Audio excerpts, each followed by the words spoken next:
오늘 여러분과 함께 서로 성경을 사랑하십니까? 라는 제목으로 하나님 말씀 나누도록 하겠습니다. 여러분, 성경을 사랑하십니까? 성경 사랑하세요? 아멘. 아멘. 우리가 하나님을 알 수 있는 지식의 제1원천이 바로 성경입니다. 하나님의 말씀이 하나님을 알고자 하는 사람은 성경을 읽어야 한다는 것이죠. 이 성경 전체가 하나님이 우리에게 보내시는 편지와 같다라고 생각한다면 읽지 않을 수 없는 겁니다. 성경 안에는요, 하나님이 어떠한 분이신지 담겨져 있습니다. 우리를 어떻게 사랑하시고 또한 우리에게 무엇을 원하시는가, 그 지식이 담겨져 있다는 것입니다. 믿는 성도로서 어떻게 살아야 할 것이며 죽음 이후에는 어떠한 영원한 삶이 기다리고 있는가, 다 성경이 말씀해 줍니다. 인생의 역경을 넘을 수 있는 힘과 지혜도 성경 안에 있고요, 마음의 곤고함을 이겨낼 수 있는 그 위로와 평안 역시도 성경이 준다는 것입니다. 잘못 가고 있을 때는 때로는 따끔하게 교훈하시면서 바른 길로 돌아올 수 있도록 인도하십니다.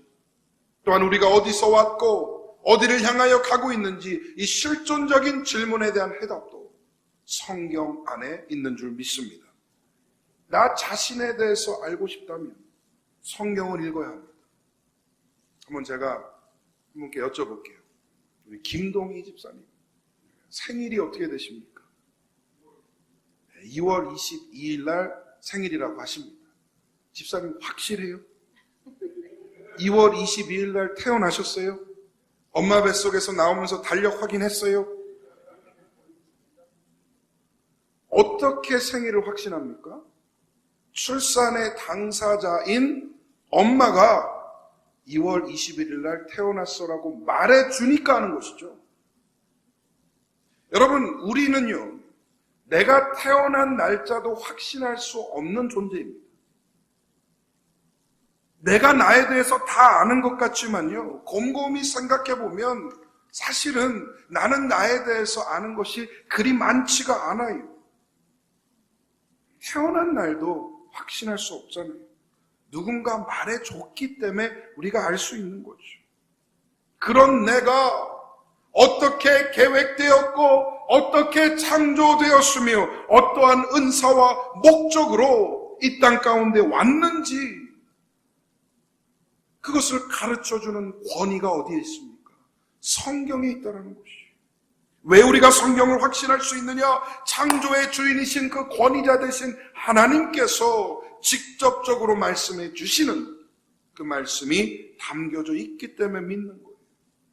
여러분, 권위는 저자에게서 나옵니다. Authority comes from author. 저는 이 말을 너무 좋아해요. Authority는 author에게서 나오는 거예요.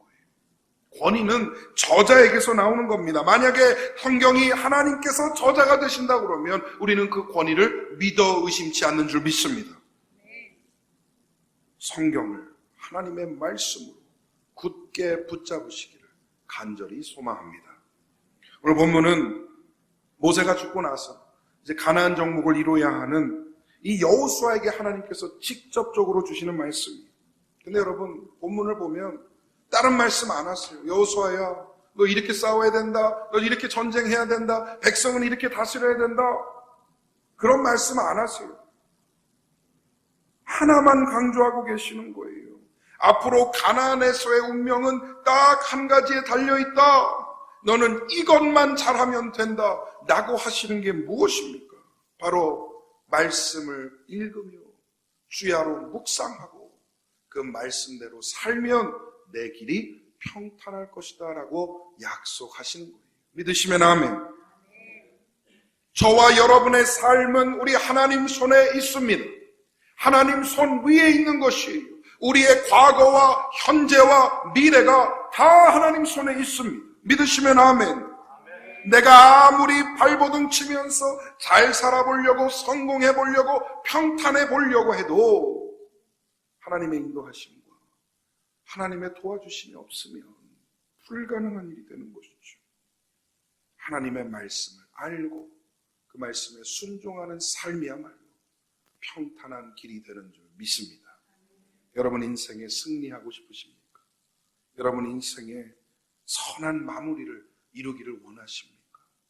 평탄한 길로 가며 하나님과 동행하기를 원하십니까? 그러면 성경을 사랑하시기를 바랍니다.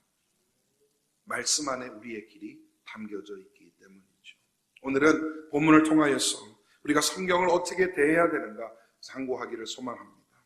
아무쪼록 말씀을 마음으로 받으시고 아멘으로 화답하시며 새로운 결단이 있으시기를 축복합니다. 첫 번째로 말씀을 읽어야 합니다. 목사님 너무 당연한 얘기 아니에요? 너무 진부한 얘기 아니에요? 죄송해요. 오늘 당연한 얘기 하려고 합니다. 진부한 얘기 하려고 합니다. 왜 하느냐? 기본이기 때문이에요. 가장 중요하기 때문이에요. 여러분 성경 읽어야 합니다. 성경책 열어야 합니다. 먼지 묻은 그 색 털어내고 읽어야 한다는 것이죠. 성경은 책의 형태를 가지고 있어요. 활자를 통해서 소통하는 그 방식을 택하고 있습니다. 하나님의 말씀이 글로써 우리에게 전수가 된 것이에요. 여러분 이것은 인간이기에 가능한 방법입니다. 인간이기 때문에 누릴 수 있는 것이죠. 동물들은 본능적으로 소통을 한다 그래요. 그런데 우리와 같이 글로 지식을 전달하는 경우는 아직 못 봤어요. 만약에 그런 생물이 있다면 알려주세요. 언어의 소통이 가장 인간 고유의 인간적인 모습이라면 성경책을 읽는 것이야말로 가장 인간적인 특권이라는 것입니다. 하나님께서는 하나님 스스로를 글로써 표현하셨어요. 설명하셨어요. 보여주셨어요. 하나님의 무한하신 그 성품을 제한적으로나마 활자 안에 담아주셨다는 겁니다. 왜? 우리가 읽고 이해할 수 있도록. 저는 이것이 하나님의 열심이라 생각해요. 하나님의 최선이라 생각합니다. 하나님 나름 큰 노력을 이루셨다라는 거예요. 아무리 인간이 똑똑해도 무한하신 하나님을 이 머리에 담을 수 있겠습니까? 사람이 아무리 뛰어나도 무한하신 하나님을 이 안에 다 담아낼 수 있겠냐고요.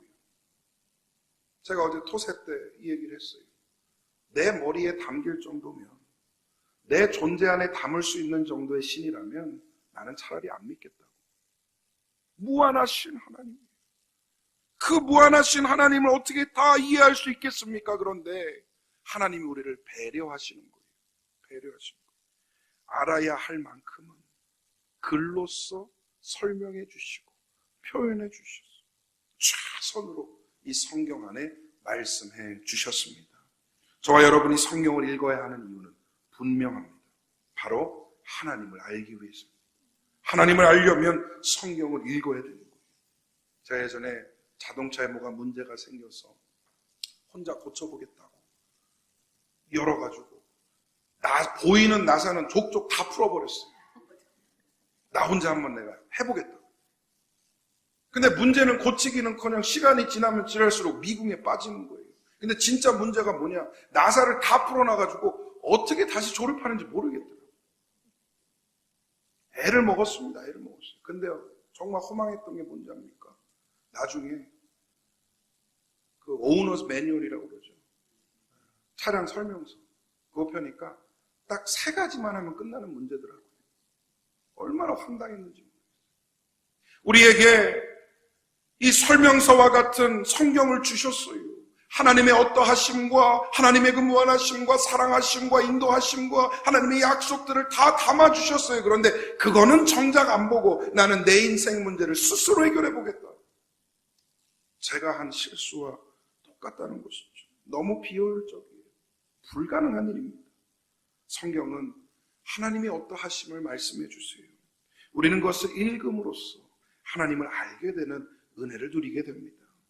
또한 성경을 읽어야 하는 이유는 이 안에 하나님을 사랑하는 방법이 담겨져 있기 때문입니다.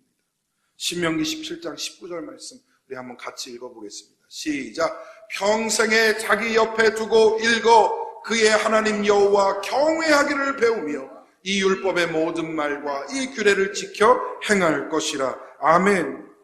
평생에 여러분 옆에 성경을 두시기를 바랍니다. 그리고 매일매일 하나님을 사랑하고 하나님을 경외하는 법을 이 성경을 통하여 배우시기를 소망합니다. 하나님은 우리의 찬양과 우리의 사랑과 우리의 영광을 다 받으시기에 합당하시기 때문입니다. 하나님이 원하시는 방법대로 우리가 섬겨드릴 때에 하나님 기뻐하시고 또 흡족해 하십니다. 그 열쇠가 성경이에요. 앞으로 읽는데 열심 내시기를 부탁드립니다. 두 번째로 말씀을 묵상해야 합니다. 성경을 문자적으로 읽었다면 그 문자를 해석해내고 소화해내는 묵상의 과정이 반드시 필요해요. 또한 나에게 주시는 메시지가 뭔가를 찾아내는 그 시간이 필요하다는 것이죠. 이 말씀의 뜻과 의미를 파악하고 지금 나에게 어떻게 적용이 되는가 고민하는 시간이 있어야 된다는 거예요. 수천 년 전에 일어났던 사건이에요. 수천 년 전에 기록된 그 길입니다. 그런데 오늘을 살아가는 나에게 어떻게 적용이 되는가 묵상하지 않는데 그걸 어떻게 알 수 있겠냐는 겁니다.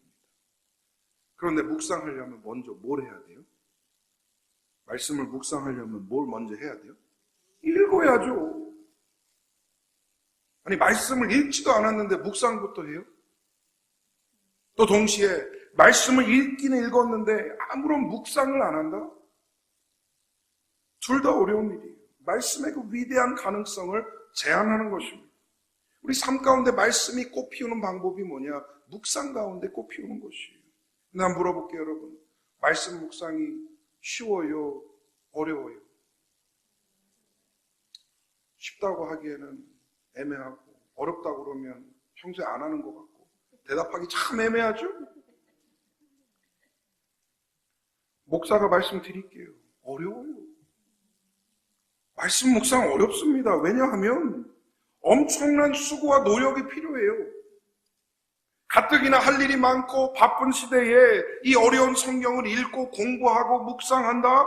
웬만한 부지런 가지고는 할 수 없는 일입니다. 더구나 요즘은 말씀보다 내 시선과 관심을 끄는 것들이 얼마나 많습니까? 제가 실제로 오늘 말씀 준비하면서 겪은 일이에요. 자료를 조사하려고 인터넷에 이렇게 검색을 했어요. 그랬더니 바로 밑에 유튜브 영상이 딱 뜨더라고요. 그래서 여호수아를 좀 찾아보려고 딱 했는데 딱 뜨더라고요. 그래서 눌렀어요. 한 1분 정도 봤어요. 그런데 그 옆에 보니까 수많은 영상들이 나를 기다리고 있더라고요. 뉴스, 사건, 스포츠, 연애, 종종 이렇게 종류별로 나눠져 있어요. 나도 모르게 누르게 되더라고요. 그러고요, 깜짝 놀라지 마세요. 2시간이 지나가 버렸어요. 얼마나 시간을 허비한 것이 안타깝고 아쉽던지. 근데요, 시간 버린 것도 아깝지만 진짜 중요한 것은 무엇이냐? 집중이 안 되더라고요. 그 다음에 말씀을 보려고 하는데 집중력이 흐트러진 겁니다. 무서운 생각이 들었습니다. 아, 이렇게 말씀의 묵상을 방해하는구나. 나도 모르게 이렇게 빨려 들어가는구나. 그렇다면 이렇게 중요한 영상도 없었어요. 그냥 지금 보면 그 내가 왜 봤지 할 만한 것들. 스포츠 야구 영상 막 보고 나중에 눈 감으니까 야구공이 막 왔다 갔다 하고 배트가 날아다니고 그러더라고요. 여러분은 어떤 모습으로 말씀을 묵상하십니까? 목사님, 저는 일주일에 한 번 예배 와서 설교 듣는 걸로 충분해요. 그러니까 목사님이 잘하세요? 예, 제가 잘해야죠. 제가 더욱 열심히 해야죠. 근데 여러분, 그 짧은 30분 설교도 졸잖아요. 집중 안 하잖아요. 딴 생각 하잖아요. 한번 따라 합니다. 내 은혜를 한번 따라 해봐요. 내 은혜를 남의 손에 맡기지 말자. 우리가 신앙생활 하면서 내가 받아야 은혜를 남의 손에 너무 쉽게 맡겨요. 내 은혜는 내가 쟁취하는 거예요. 내 은혜는 내가 내 손으로 받아내는 거예요. 말씀 묵상이 그런 단계라고 생각을 해요.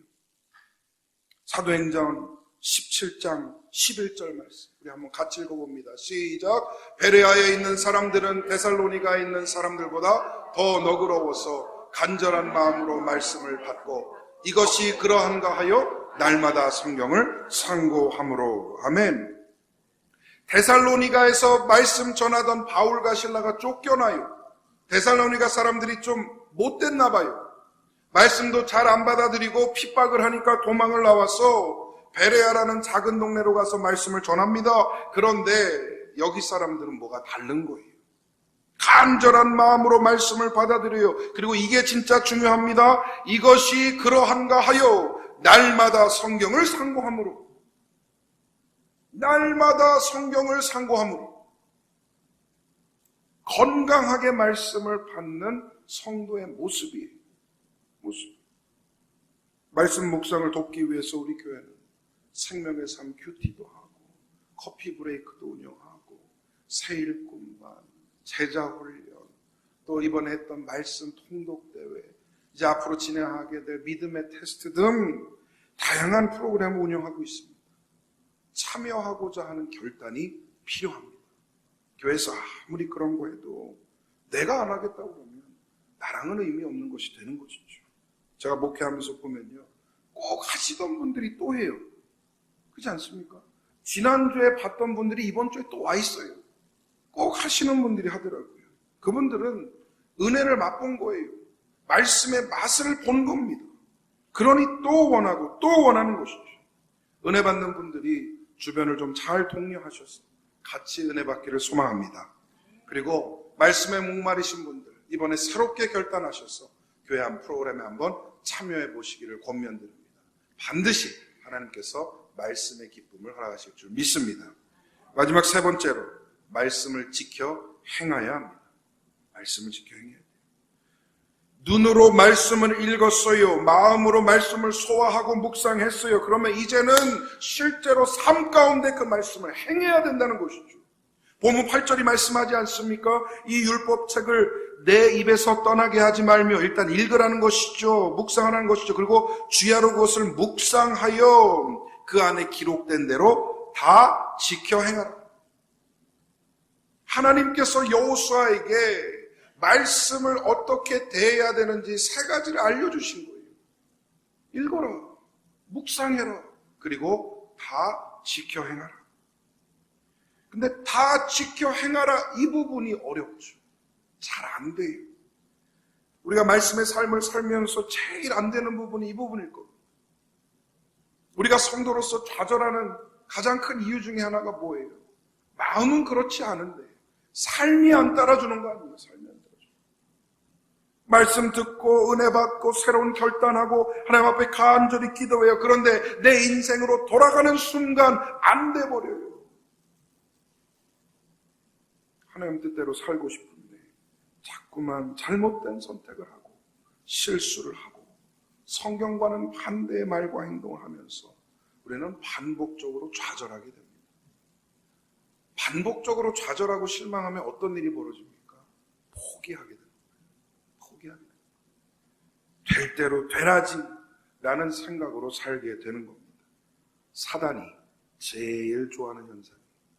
사단이 가장 기다리고 있는 순간입니다.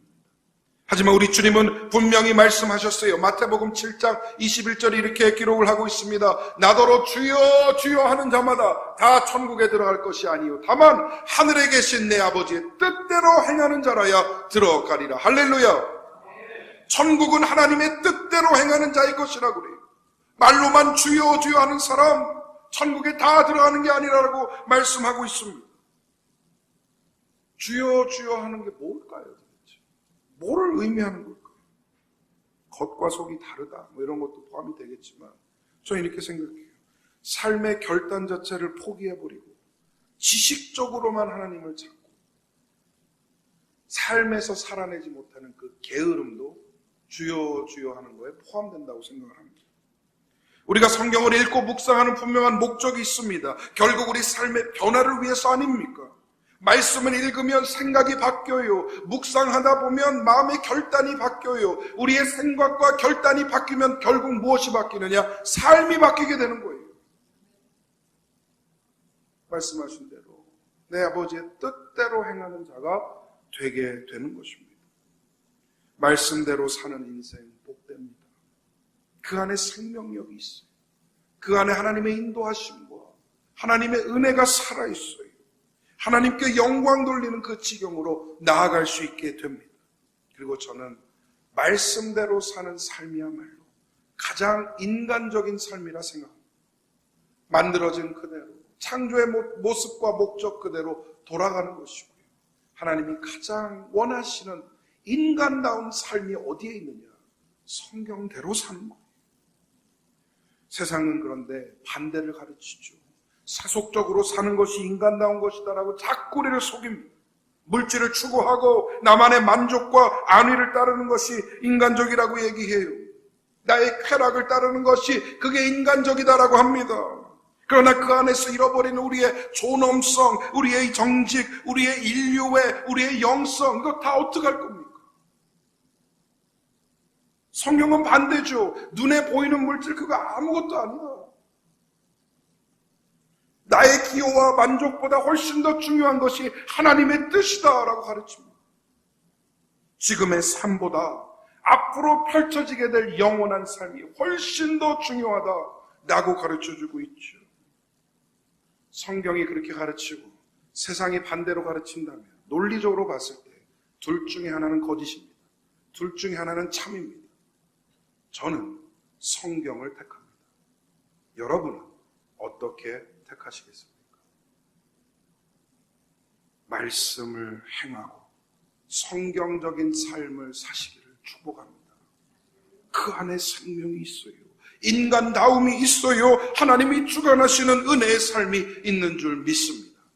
오늘 예배드리시는 모든 성도님들 말씀의 영이 임하여서 더욱더 깊이 성경을 사랑하고 성경적인 삶을 살기로 결단하는 은혜가 있으시기를 소망합니다. 이제 말씀 맺겠습니다. 여러분, 우리는 완성된 66권의 성경을 받은 특권층이에요. 특권 세대입니다. 언제나 그랬던 것이 아닙니다.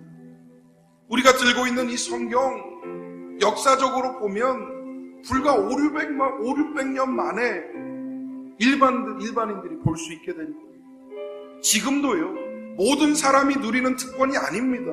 성경이 없어서 읽고 싶은데 읽지 못하는 자유가 숙박이 되어서 성경을 보지 못한 인구가 존재하고 있습니다. 우리 집에는 몇 권의 성경책이 먼지 쌓여서 뒹굴고 있는데 이 세상에는 한 권의 성경도 없어서 부르짖고 하나님께 기도하고 있는 사람들이 있다라는 것이죠. 저와 여러분은 놀라운 특권을 받은 세대예요. 인터넷만 들어가면 말씀의 홍수입니다. 설교 영상, 각가지의 영상들이 그렇게 흔하게 풍요롭게 펼쳐져 있죠. 그런데 너무 역설적이지 않습니까? 우리는 여전히 말씀의 부재를 느껴요. 마음의 공허함과 영적인 갈증을 심하게 느끼는 세대입니다. 혹시 여러분 삶 속에서 하나님과의 거리가 멀게 느껴지십니까? 여러분의 삶 속에서 하나님이 안 계신다라는 생각이 드십니까? 여전히 은혜에 갈급하면서 갈 길을 잃은 듯한 그 아쉬움이 느껴지십니까? 은혜의 부재는 말씀의 부재에서 나옵니다. 우리가 해야 할 일은 분명해졌습니다. 성경 읽으시기 바랍니다. 그리고 묵상하시는데 힘을 쏟으시기를 바랍니다. 더 나아가 성경대로 사는 은혜의 삶을 살기 위해 기도하시기를 바랍니다. 하나님의 자비와 은총이 여러분 위에 충만히 임해 성경을 사랑하는 그런 성도의 삶으로 나아가시길 주님의 이름으로 간절히 축원드립니다. 우리 함께 찬양하고 기도하겠습니다. 말씀 앞에서 경외함으로 주께 홀로 섭니다. 생명의 말씀 읽고 순종의 주를 예배합니다. 함께 찬양하겠습니다. 말씀 앞에서 경외함으로 주께 홀로 섭니다. 생명의 말씀 읽고 순종해 주를 예배합니다. 기록된 말씀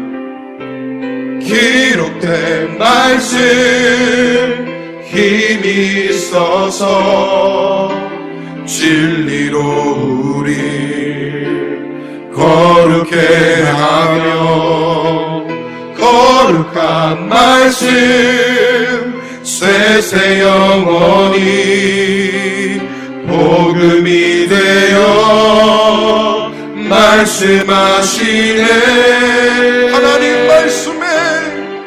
하나님 말씀에 두려워 떠는 자 그 말씀에 생명을 거는 자 한 사람 찾으시는 주님의 약속을 믿어 하나님 말씀에 운명을 거는 자 순종하며 주 따라가는 자 영원한 하나님 나라 이뤄갈 주의 교회요 일어나라. 우리 처음부터 다시 한번 고백합니다. 말씀 앞에서 경외함으로 말씀 앞에서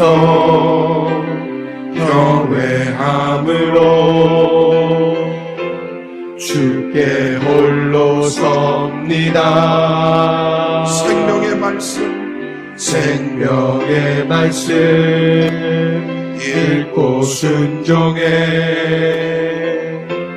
주를 예배합니다. 기록된 말씀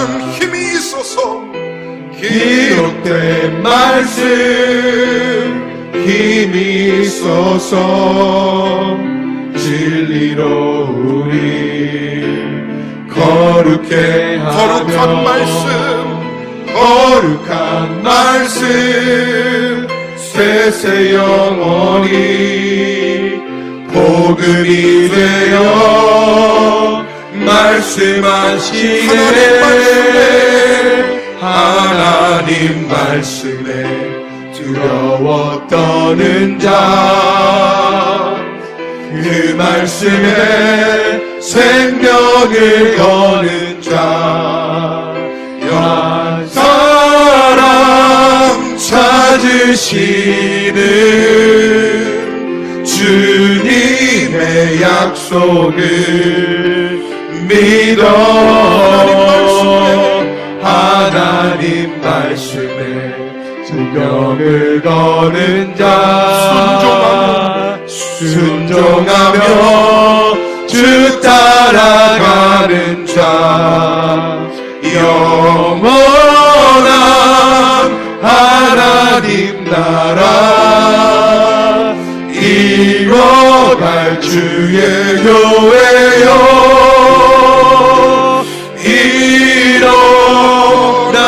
일어나라. 우리 시간 한번 기도하도록 하겠습니다. 주신 말씀 생각하며 하나님, 내가 주신 말씀 특권이라 생각하지 못하고 흔하고 여기저기에 널려있고 언제나 내가 원하면 들을 수 있는 말씀이라 생각했지만 주님은 여전히 이 말씀 가운데 한 사람을 찾고 계심을 믿습니다. 하나님, 내게 주신 그 66권의 성경 사랑하게 하여 주시옵소서. 읽게 하여 주옵소서. 묵상하게 하여 주시옵소서. 이 말씀대로 살아가게 하여 주시옵소서. 그리하여 하나님의 말씀이 허공의 메아리로 끝나지 않게 하시고 내 삶을 바꾸며 하나님의 위대하신 그 영광을 드러내게 하여 주시옵소서. 우리 말씀 생각하며 합심하여 기도하겠습니다. 하나님, 주님 앞으로 나아가는 모든 심령들 기억하여 주시고 우리에게 주신 이 성경 하나님 사랑하게 하여 주시옵소서. 말씀 앞에 서게 하여 주시옵소서. 하나님을 경외하며 하나님의 그 위대하심과 놀라우심을 선포케 하여 주시옵소서. 말씀 없이 살지 않게 하여 주옵소서. 읽고 묵상하며 하나님 외래의 사람들이 그리했던 것처럼 과연 그리함가 아버지여 살피고 고민하는 은혜의 시간을 허락하여 주시옵소서. 우리는 영원히 아버지여 그 말씀 안에 존재하는 줄 믿습니다. 주님 주신 말씀 하나님 읽고 금숙고하며 공부하고 고민함으로써 하나님 말씀의 힘을 누리게 하여 주시옵소서. 말씀대로 살아가게 하여 주시옵소서. 성경적인 삶을 삶으로 하나님이 가장 인간적인 삶을 살아낼 수 있도록 역사하여 주시옵소서. 하나님 우리를 구원하신 줄 믿습니다. 이 말씀 안에 그 구원의 키가 담겨져 있으며 예수 그리스도의 사랑이 이 말씀을 통하여 전달되는 줄 믿사오니 아버지여 읽고 믿는 역사를 허락하여 주시옵소서. 하나님 함께하여 주시고 인도하여 주시옵소서. 주님 긍휼히 여겨 주시옵소서. 붙잡아 주시옵소서. 말씀의 주인 되신 하나님, 우리가 뭔데 그렇게 사랑하셨어? 성경을 주시고 하나님이 어떠하신지, 어떻게 우리를 사랑하셨는지, 어떻게 우리를 구원하시고자 독생자를 보내시고 그 십자가에서 죽게 하시고 부활하게 하셨는지 하나님 우린 글로 읽습니다. 읽고 믿게 하시고 묵상하며 결단하게 하시고 그 결단 안에서 삶이 바뀌는 은혜 역사를 허락하여 주시옵소서. 너무 흔하게 생각했고 말씀을 등한시했고 말씀 없어도 나는 잘 살 거라 착각하지만 이 안에 생명이 있으며 이 안에 길이 있고 이 안에 주님 주시는 은혜가 있음을 다시 한번 깨닫사오니 성경을 사랑하게 하시고 더욱더 가까이 하게 하여 주시옵소서. 하나님 우리 가정들을 지켜주시고 인도하여 주시사 말씀 위에 든든히 서가는 가정들 되게 하여 주시옵소서. 가정 안에 있는 문제들 주님 해결하여 주시옵소서. 하나님 몸이 아픈 영혼들, 마음이 아픈 영혼들 불쌍히 여겨주시고 회복과 강건의 은혜를 허락하여 주시옵소서. 지금은 우리를 죄에서 구속하신 예수 그리스도의 은혜와 하나님 아버지의 극진하신 사랑하심과 성령님의 감화 감동 교통하심이 하나님의 말씀을 믿고 신뢰하며 매일매일 사랑하고 읽고 묵상하는데 부지런하며 우리의 삶에 바뀌는 그 아름다운 모습까지 나아가기로 결단하고 하나님의 도우심을 간구하는 모든 심령들과 허락하신 가정과 생업과 자녀들 위해 지금으로부터 영원토록 함께 있을지어다. 아멘.